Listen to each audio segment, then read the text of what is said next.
Nah, kenapa Al-Muhasibi memilih takwa, konsep takwa, tidak yang lain misalnya tauhid, iman atau apa, tapi kenapa takwa? Aslut ta'ah al-wara. Sumber dari taat adalah wara dulu. Bawa dulu ke wara.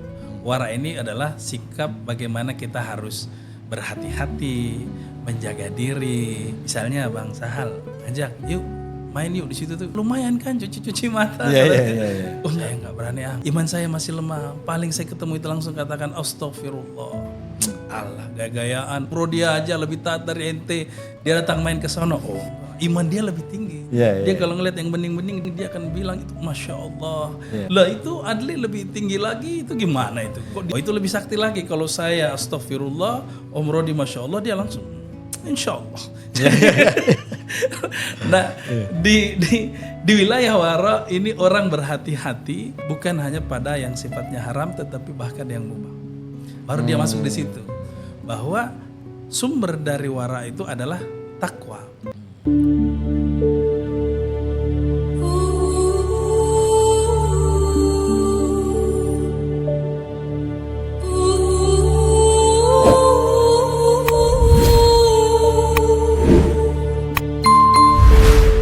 Bismillahirrahmanirrahim. Assalamualaikum warahmatullahi wabarakatuh. Waalaikumsalam. Pemirsa Sadra TV, kali ini kita akan membedah satu buku yang diterbitkan oleh Sadra Press, yaitu Warisan Agung Tasawuf Mengenal Karya Besar Para Sufi.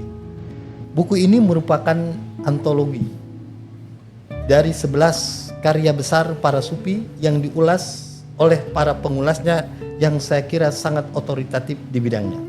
Pada episode perdana ini, kita akan membedah satu karya seorang sufi abad pertengahan kelahiran Basrah pada tahun 1781, yaitu Abu Abdillah bin Haris bin As'ad Al-Muhasibi.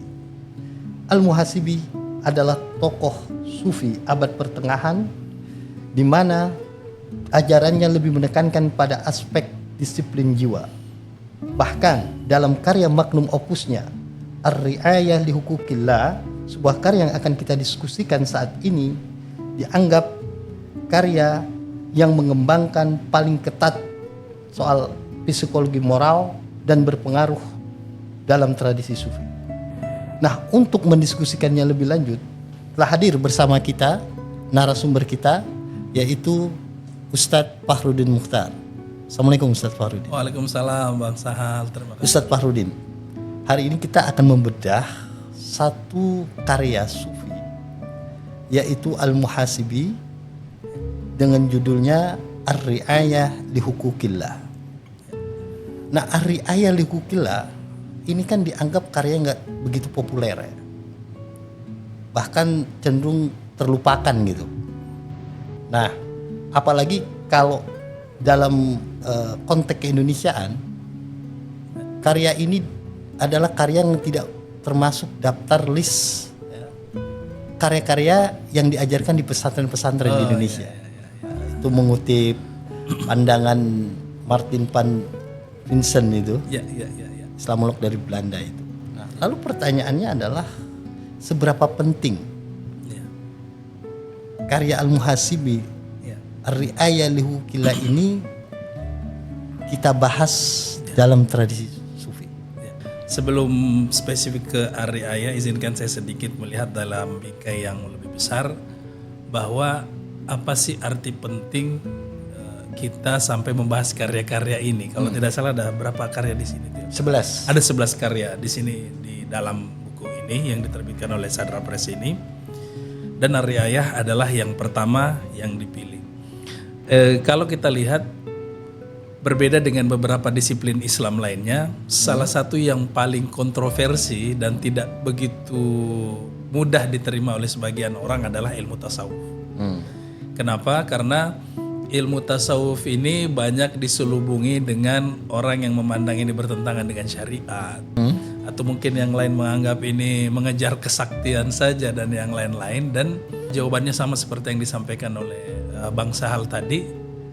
Karena literatur tasawuf itu tidak seakrab literatur Islam lainnya, terutama fikih yang sangat banyak dibahas di masyarakat kita. Dan tujuan pembahasan warisan agung tasawuf ini adalah memulai itu untuk mengakabatkan masyarakat terkait dengan literatur tasawuf. Nah, kenapa dimulai dari Ar-Ri'ayah? Sebab secara waktu kalangan sufi ini kan ada masa di mana mereka lebih banyak mengajar secara lisan saja. Ini di abad-abad awal. Kemudian ada yang masuk generasi mulai penulisan. Lalu kemudian selanjutnya ada generasi pembentukan kelompok tarekat dan seterusnya. Nah, Ar-Ri'ayah ini, karya Al-Muhasibi ini dipandang sebagai salah satu karya awal yang cukup berpengaruh sekalipun di Indonesia tidak populer. Ya. Kenapa dikatakan berpengaruh? Karena tokoh besar yang berutang pada pemikiran di Ar-Ri'ayah ini adalah Imam Ghazali, tokoh yang sangat dihormati juga di Indonesia. Dalam karyanya Ihya Ulumuddin itu merujuk juga kepada Ar-Ri'ayah. Makanya ini titik awal yang pas saya kira ketika kita coba memulai untuk mengkaji literatur, dan persis seperti itu juga yang dituliskan di dalam buku ini, Bang Sal. Setiap karya itu kan kadang-kadang dia memiliki style ya, gaya yang khas ya. Betul. Nah, sejauh ini apa yang Ustadz pahami karakteristik atau struktur pembahasan dalam karya Ar-Ri'ayah ini? Ya, Ri'ayah li hukukillah ini, atau biasa disebut Ar-Ri'ayah doang ini, pola penulisannya itu lebih banyak model dialog. Lebih banyak model dialog, lebih banyak model tanya jawab. Pernah Imam Junaid, jadi Junaid di sini yang disebutkan ini maksudnya adalah Imam Junaid Al-Baghdadi. Pernah pada waktu Al-Muhasibi bareng sama Junaid, dia mengatakan kepada Junaid, bertanyalah kepadaku. Jadi dia meminta Junaid untuk bertanya. Jadi semacam simulasi. Sehingga dari pertanyaan-pertanyaan itu muncullah kemudian ide untuk membuatnya dalam sebuah karya. Karena ada juga yang mengatakan tidak mungkin semua buku itu berangkat dari pertanyaan Junaid Al-Baghdadi. Kedua yang menarik dari karakternya adalah bahwa di buku itu justru bukan Muhasibi yang memposisikan diri sebagai penjawab. Dia memposisikan dirinya sebagai seorang penanya dan ada yang menjawab. Ini mungkin bisa digambarkan semacam sebentuk kerendahan hati lah. Dia bertanya kemudian ada yang menjawab bahwa inilah persoalan-persoalan dalam tasawuf. Lebih banyak yang dibahas apa? Memang lebih banyak seperti tadi yang sempat disampaikan oleh Bang Sahal terkait malah psikologi moral, psikologi spiritual, penyakit-penyakit kolbu dan yang lain-lain. Nah, kurang lebih begitulah karakteristik dari karya tersebut. Kalau merujuk lagi nih dari judulnya itu kan Ar-Ri'ayah li hukukillah. Ya, kalau kita terjemahkan kira-kira memelihara hak-hak Allah. Kira-kira apa sih maksudnya itu? Memelihara hak-hak Allah. Bisa nggak dielaborasi lebih? Apa yang dimaksud memelihara hak Allah Al-Muhasibi ini? Betul. Hak-hak Allah yang dimaksud di sini sebagai Tuhan bagi umat manusia adalah haknya untuk disembah, untuk dipatuhi, untuk ditaati. Konteksnya di situ. Kenapa harus dipatuhi? Karena memang itulah jalan keselamatannya.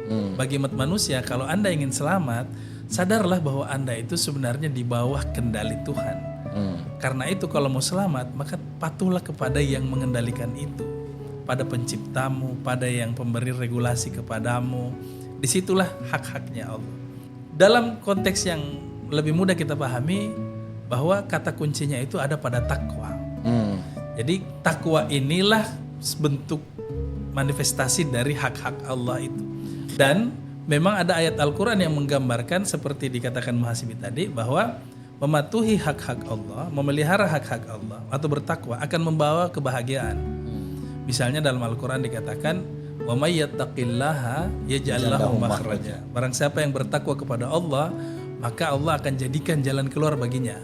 Wa yarzuqhu min haitsu la yahtasib, kan kemudian diberikan rezeki dari arah yang tidak terduga. Jadi konteksnya di situ itu sebenarnya adalah pada memelihara hak-hak Allah adalah bertakwa kepada Allah. Al-Muhasibi memilih satu kata kunci itu tadi, yaitu takwa.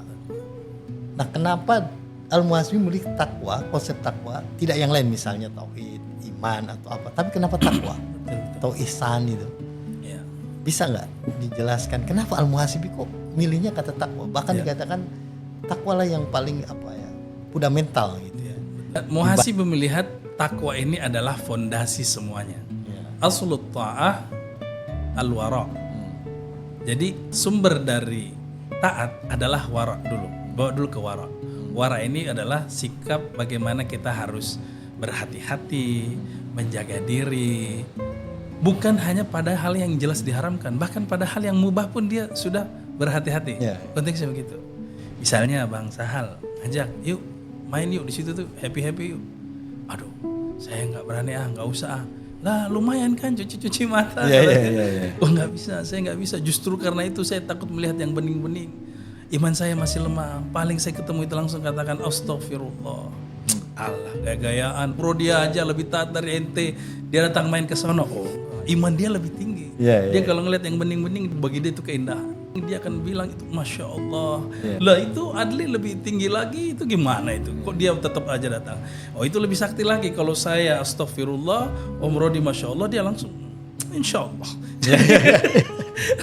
Nah di wilayah wara ini orang berhati-hati bukan hanya pada yang sifatnya haram tetapi bahkan yang mubah. Baru dia masuk di situ bahwa sumber dari wara itu adalah takwa. Nah, masih ada lanjutannya ke atas lagi. Dikatakan lagi wa aslut taqwa al-muhasabatun nafs. Yakni memeriksa diri, introspeksi diri. Disinilah dia kemudian memperoleh gelar al-muhasibi. Al-muhasibi kenapa? Karena al-muhasibi ini dia itu sosok yang bahkan Tuhan memelihara dia. Jadi kisah dia dengan Junaid yang lain, misalnya pernah suatu waktu Imam Junaid dikunjungi oleh al-muhasibi dan disuguhkan makanan. Pada waktu dia mau mengambil makanan itu tangannya tidak bisa bergerak. Urat-uratnya itu kaku. Kenapa? Karena rupanya makanan itu makanan yang sisa dari acara pesta tetangganya yang diberikan juga kepada Imam Junaid yang diragukan kehalalannya. Tapi karena menghargai Imam Junaid, dia paksakan untuk makan, itu juga tidak tertelan. Itu betapa Allah yang memelihara dia tuh. Ada detektor ya. Ada detektornya. Jadi dia memulai dengan berusaha memelihara diri sampai akhirnya Allah memelihara dia. Disitulah dia legend lah dari segi muhasabahnya al-muhasibi. Tapi di atas itu masih ada dikatakan lagi wa aslul muhasabatin nafs adalah al-khauf war roja. Jadi dari segi sumber dari muhasabah itu adalah takut dan harap. Nah ini sebenarnya yang paling pas untuk menjelaskan takwa. Kenapa takwa itu kita takut tapi malah mendekat? Kenapa? Karena di situ bukan hanya memiliki dimensi khauf, ada rojanya, ada harapnya. Jadi ini kalau kurang lebih kalau bahasa kita mungkin gampangnya harap-harap cemas gitu. Harap-harap cemas. Dan dia berangkat dari situ bahwa seluruhnya ini sebenarnya bicara iman pun, bicara taat pun, wara dan yang lain-lain itu nggak kelar kalau kamu nggak selesai takwa dulu. Dan untuk takwa itu harus banyak muhasabah, berangkat dari khauf dan roja itu. Menarik itu kata kunci khauf dan roja. Bukankah kalau khauf itu takut, itu seolah-olah kesannya bahwa saya taat kepada Allah, pada Tuhan itu bukan atas dasar kesadaran, tapi karena rasa takut. Dan takut itu kan nggak perlu dengan takwa dan tidak ada secara langsung timbul dari rasa kesadaran yang mendalam. Gitu. Apakah memang takwa ini yang dijelaskan oleh al-muhasibi semata-mata dasarnya karena takut itu, atau ada makna yang lebih jauh dari sekedar takut dari takwa ini? Kalau Kausar di sini, Prof. Kausar mencoba menganalisis misalnya pendekatan yang digunakan oleh Muhammad Hasan. Jadi dia melahirkan the message of Quran, bahwa takut konteksnya di sini, kalaupun juga misalnya dimasukkan khauf diantaranya, itu membuat dia merasa selalu diawasi. Dan karena dia merasa selalu diawasi, maka dia itu sebenarnya bisa dimaknai God consciousness, kesadaran akan Tuhan. Kesadaran akan Tuhan. Jadi konteks ketakutannya memang sangat berbeda dengan konteks ketakutan lain yang kita bicarakan. Saya mungkin lebih melihatnya mirip dengan ihsan ya. Kalau kita kan selama ini kan apa yang membuat kita jarang bersentuhan dengan tasawuf karena hanya selesai bicara tentang Islam, iman, lupa pada ihsan. Ihsan ini padahal salah satu rangkaiannya sebenarnya yang sangat penting, di mana di situ dikatakan ihsan adalah anta'budallaha ka'annaka tarahu. Engkau beribadah kepada Allah seakan-akan kau melihatnya. Fa in lam takun tarahu fa innahu yaraka. Kalaupun kau tidak melihatnya, yakinlah dia melihatmu. Jadi kesadaran semacam inilah, kesadaran ketuhanan inilah yang melahirkan ketakwaan itu. Ada nggak sih bedanya misalnya antara takut dengan kehati-hatian misalnya? Itu kan sama-sama mawas diri gitu. Karena kehati-hatian itulah dianggap orang hati-hati orang yang selalu mawas diri, tidak lengah gitu ya, eling gitu kira-kira gitu. Sehingga itu mengandaikan perlunya sebuah kesadaran yang terjaga gitu. Tidak keliru juga melihat dari aspek itu, tapi kelihatannya dari segi bicara kehati-hatian itu lebih banyak diwakilkan kata waroknya. Karena bagaimanapun karena waro ini berarti menahan diri, hati-hati. Tapi itu juga lahir itu juga lahir dari takwa. Artinya memang itu produk takwa, satu sisi dari takwa. Hanya dia diwakilkan pada satu kosakata tersendiri. Makanya dikatakan wa aslul warai at-taqwa. Jadi asalnya dari wara itu adalah takwa. Jadi dengan takwa akan melahirkan karakter yang warok gitu loh. Itu bisa dikatakan produknya. Nah, dari produk inilah kemudian orang yang wara inilah yang baru bisa taat, tunduk patuh. Jadi bahwa ada kehati-hatian itu dalamnya sangat benar, ada kehati-hatian. Cuma dia kemudian memunculkan sebagai istilah waro di dalamnya itu. Berarti ketakwaan ini tidak hanya pada level rasa takut, tapi juga ada rasa kehati-hatian, ada rasa waro tadi. Ya, benar. Dan yang tidak kalah penting adalah ketaatan. Ya, benar. Okay. Ya, benar. Dan itulah yang kemudian kenapa takwa menjadi kata kunci kira-kira